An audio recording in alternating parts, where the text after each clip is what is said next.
Joining me, Anthony Bush, and Anthony just got back from Commodity Classic and served as a delegate for the Ohio corn and wheat growers, as well as serving on the national committees. Anthony, first of all, you got to be pretty proud of the work that you got done. First of all, let's talk about the principles, because that's kind of the theme by which other things get done. Tell us about the principles put forward by Ohio and others.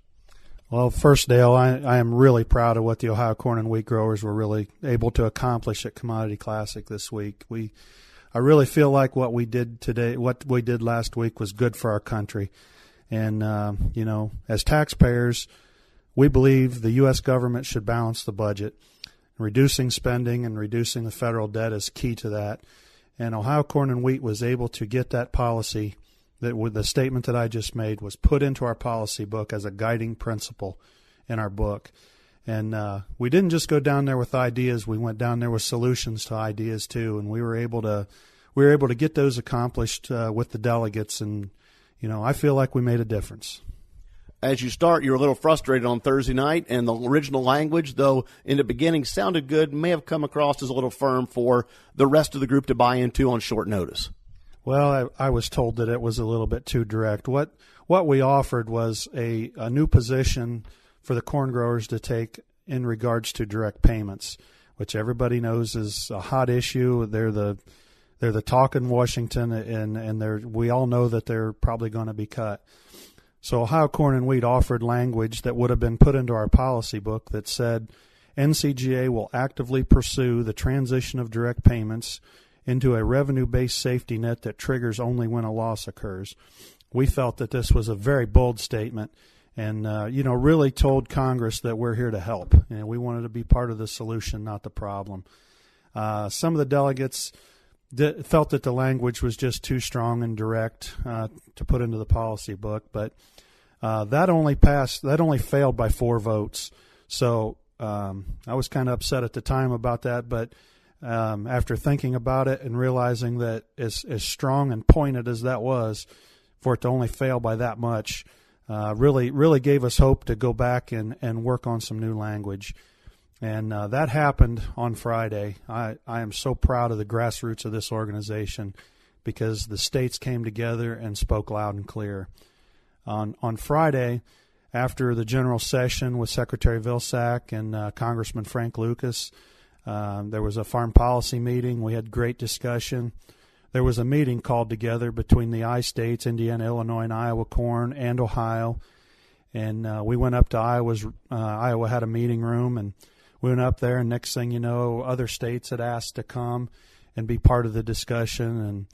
And, what happened was, Ohio Corn and Wheat led a meeting in this room, and there were about 8 states represented: Kansas, Maryland, the I-states, Nebraska, it was there, had Maryland. And so what happened was we offered up new language, and all the states began to come together and take ownership of this issue, and it passed overwhelmingly, roughly 90 to 95% by voice vote. It was an overwhelming success. As you look at the success of that meeting, that rolled into Saturday's actual resolution meeting, and again offering up language that became boldly accepted. Yeah, the language that come out of the meeting with Iowa and all the other states says NCGA should investigate transitioning direct payments into programs that allow producers the ability to manage risk while assuring food security.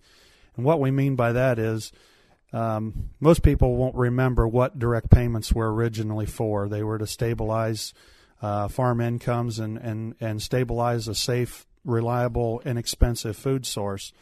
So allowing the food security language in there just states that, we're worried about the consumer just as much as we're worried about ourselves.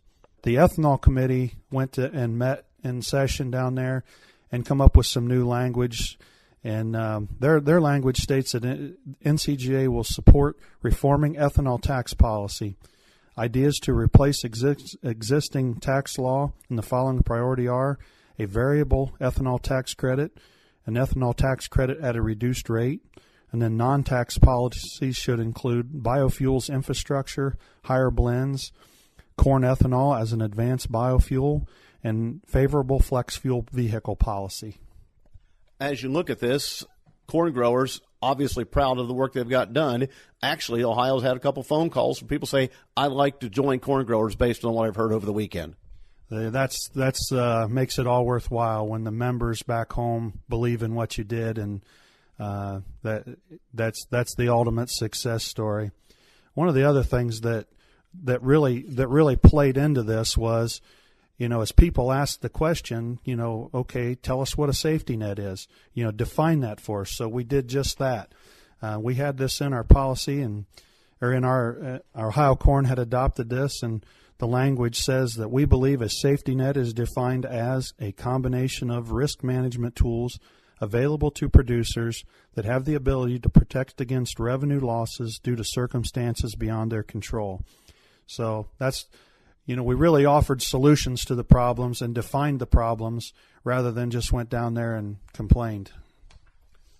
They worked all weekend, and they got work done. I've been visiting with Anthony Bush, producer from right here in Ohio, who served as a member of the delegate body, not only representing Ohio, but also works on national committees.